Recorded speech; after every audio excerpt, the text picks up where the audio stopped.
Good morning. Good morning. Today the Home Secretary has laid before Parliament the first report of the Angiolini inquiry. As a non-statutory inquiry, the Home Secretary is responsible for publishing the report. The inquiry is, however, independent, and my report is a result of just over 2 years' work. Critically, this report contains 16 recommendations which are designed to help prevent a situation where anyone entrusted with the powers of a serving police officer abuses that trust in such a heinous way again. The fragility of public trust and confidence in policing affects us all, including those good police officers doing the right thing every day. It is time for all those with responsibility for policing to do everything they can to improve standards of recruitment, vetting and investigation. Wayne Couzens was never fit to be a police officer. Police leaders need to be sure there isn't another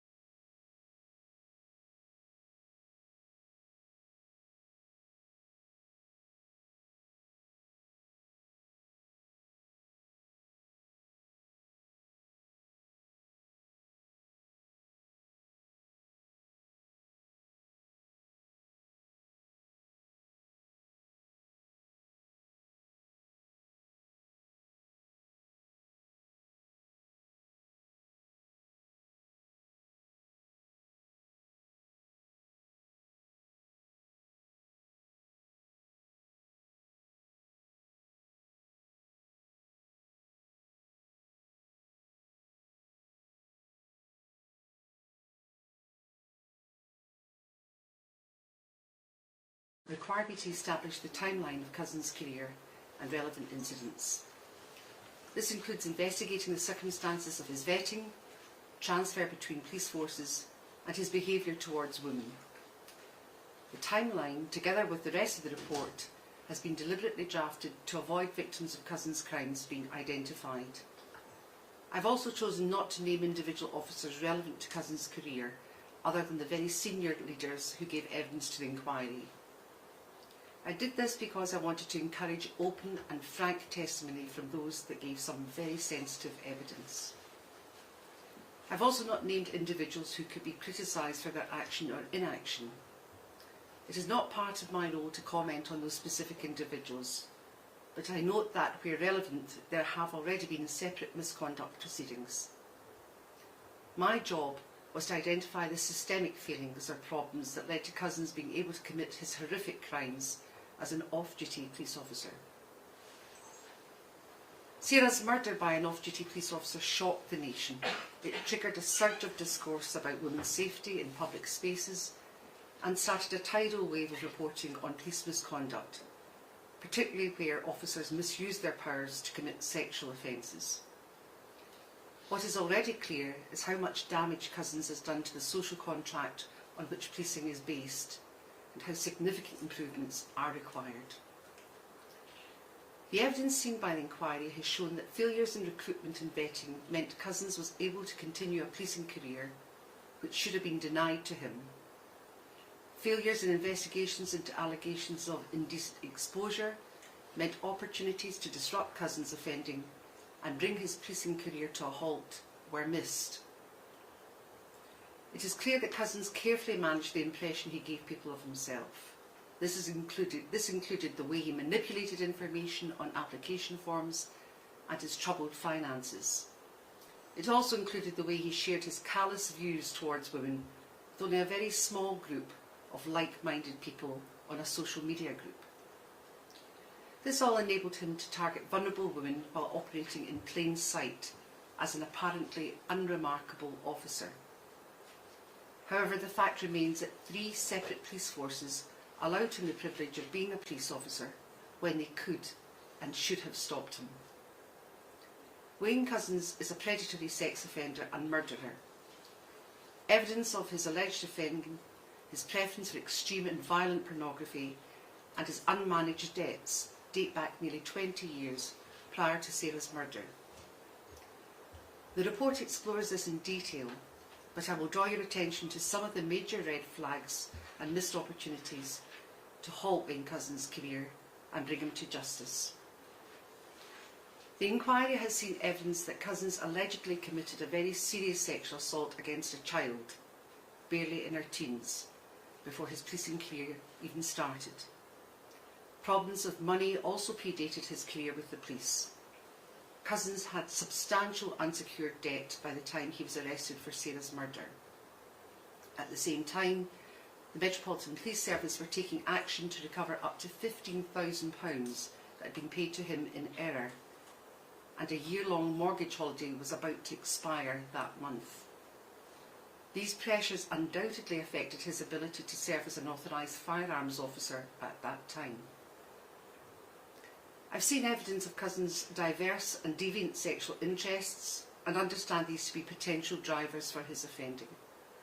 It is alleged that on a number of occasions Couzens tried to show friends and colleagues pornography, including some of a violent and extreme nature. It is further alleged that on at least 2 occasions he shared unsolicited photographs of his penis with a young woman, and that he paid female online retailers to masturbate into clothes and send them to him. Since his conviction for Sarah's abduction, rape and murder, Couzens has been convicted of further crimes of indecent exposure, one of which he had already been linked to while a serving police officer. Some further allegations were charged but remain on file. Couzens is also alleged to have possessed indecent images of children. He has not been convicted of this. Crucially, the report shows how police recruitment and vetting failed to spot red flags about Couzens' unsuitability. Red flags were repeatedly ignored, meaning he was granted the privilege of serving in 3 separate police forces, including as an authorised firearms officer, despite, for example, his history of excessive spending and personal debt. Vetting processes also missed other information, including linking Couzens to an incident of indecent exposure. Couzens failed at interview in his application for Kent Police in 2004. He joined Kent Special Constabulary as a volunteer constable in 2006, wearing the same uniform, carrying the same kit, and enjoying the same powers, including the power of arrest as a regular police officer. He was able to secure promotion to the grade of section officer, a position of authority comparable to a sergeant in the regular force. In a further application to join the regular Kent Police Force in 2008, Couzens failed to gain vetting clearance. Despite that vetting failure, Couzens was retained as a volunteer officer. When he applied to join the Civil Nuclear Constabulary, the CNC, Couzens' financial position was not given proper consideration. According to 2011 vetting guidance, he should have been refused vetting because he had an IVA, an individual voluntary arrangement, which is for those with debt wishing to avoid bankruptcy. Thames Valley Police, to whom his force vetting was outsourced, recommended that Couzens should not pass force vetting. This recommendation was not followed.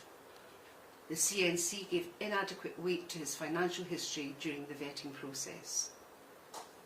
In 2013, when he was serving as an authorised firearms officer with the CNC, there was an episode when Couzens was reported missing from home. The CNC were not informed of the report, thereby being denied an opportunity to explore or revisit his suitability for the office of constable. I make a recommendation to address this. Couzens' initial vetting when he applied to join the Metropolitan Police Service in 2018 was also flawed. The Metropolitan Police Service did not take into account all of the information that was available to them. The outcome of the Police National Database check on Couzens was recorded as no trace, when in fact there were relevant entries. These consisted of a reference to Couzens being reported missing from home in 2013 and to his car being linked to an allegation of indecent exposure in 2015. A check of the Police National Database was then not included in Couzens' risk assessment when he applied to be an authorised firearms officer with the Metropolitan Police Service in 2019. Had it been, Couzens' association with the allegation of indecent exposure in 2015 in Kent would have been revealed, providing a further opportunity to affect his application. The opportunity for the Met to refuse him clearance on the basis that his name was connected to an allegation of indecent exposure in 2015 was missed yet again. Repeated failures in recruitment and vetting meant that Couzens could enjoy the powers and privileges that accompany the role of police officer. He went on to use his knowledge of police powers to falsely arrest Sarah Everard. Even after Couzens' arrest and a review of his vetting clearance, the Metropolitan Police Service told the inquiry in 2022 that they would still have recruited him if provided with the same information. I found this astonishing. I make a number of recommendations to improve recruitment and vetting, covering everything from in-person interviews and home visits for new recruits to improvements for information sharing around transfers. In addition to the shortcomings in vetting and recruitment, the report shows very clearly how police investigations of indecent exposure were poor. Those offences were treated as low level by the investigating officers. Decisions to close some cases were taken early with minimal investigation. I am calling for a step change in the way police respond to indecent exposure cases. More research is needed to understand the link between this offence and the likely trajectory towards serious contact offending. And even without that trajectory, victims deserve to have their cases investigated properly each and every time. Attitudes towards the experience of those victimised by alleged incidents of exposure were not commensurate with the harm caused. In 2015, a member of the public telephoned Kent Police, having just seen a man driving a car while indecently exposing himself. This same witness gave the police the make, model, colour and registration number of the car, information that was confirmed by automatic number plate recognition cameras operating in the area. In almost no time, checks by the police identified Couzens as the registered keeper of the car. However, despite having his home address and knowing that he was the only male insured to drive the car, Kent Police closed the case and took no further action. They did so without making any attempt to speak to a further witness or to Couzens himself. This was a grave error and a very obvious red flag.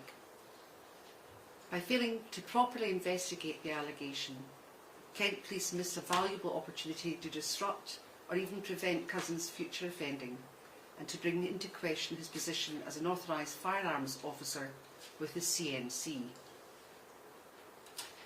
Victims reported allegations of indecent exposure to the police on 4 occasions before Couzens' arrest. The 2 allegations reported to Kent were inadequately investigated. In addition to the 2015 allegation, Kent Police also responded to an allegation of masturbatory indecent exposure directed at a lone cyclist in a narrow country lane in 2020. With limited investigation, the case was closed. Had the investigation been more thorough, it is possible that Couzens might have been identified as an alleged sex offender and his offending and policing career disrupted. Just days before he abducted Sarah Everard, Couzens was reported for exposing himself at a drive-through. The investigation into these allegations by the Metropolitan Police Service also fell below the standards any victim of crime should expect. For example, available evidence such as CCTV was not collected or considered. He was only interviewed and charged for those further offences of indecent exposure after his conviction for Sarah's murder.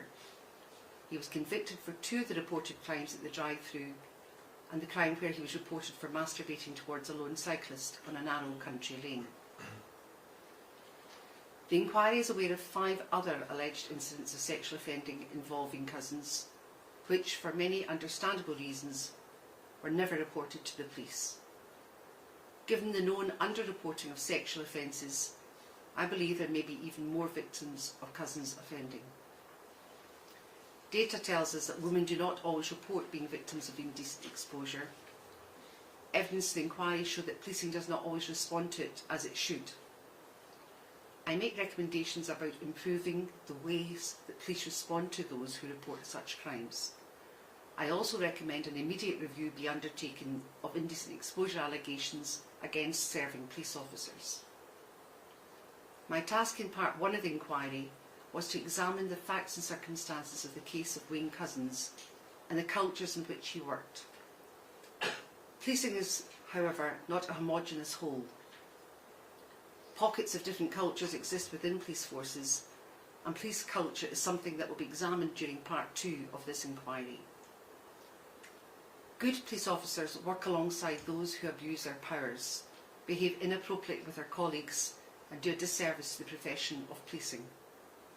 Some, like Couzens, manipulate their image at work to avoid drawing attention to themselves. Outside of work, Couzens was reported in 2020 to have been seen wearing a police belt and items of police equipment while off duty. He described himself as an undercover officer. He was not. Although Wayne Couzens was not wholly a product of his working environments, those environments did nothing to discourage his misogynistic view of women and meant that providing he presented himself as professional, his deviant behaviour outside of work could flourish. Policing leaders need to radically transform their approach to police culture if future offenders like Couzens are to be denied opportunities to abuse police powers for sexual purpose.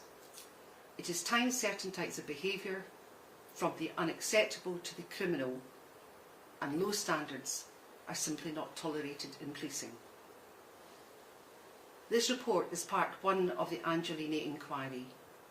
Part 2 is underway, and the terms of reference for this work includes a broader national consideration of police vetting and recruitment, police culture and standards, and protection of women in public spaces. This includes other tragic cases of femicide in public spaces. My approach to part 2 is informed by what I have learned during the course of part 1. Part 3 of the inquiry is an investigation into the crimes and career of former Metropolitan Police Officer David Carrick. That work is also underway. The 16 recommendations I make are not all new. Failures of investigation, failures of HR processes, and failures of vetting policy and practice are a depressingly familiar refrain in policing. Now is the time for change. Without a significant overhaul, there is nothing to stop another Wayne Couzens operating in plain sight. I would urge all those in authority in every police force in the country to read this report and take immediate action. Sarah's parents and loved ones live in the perpetual grief and pain of having lost Sarah in this way. Her death and the public discourse it caused should galvanise those responsible for policing to ensure that those who have the privilege and power of protecting us can be trusted. Thank you. Thanks, everybody. Thank you.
satisfied.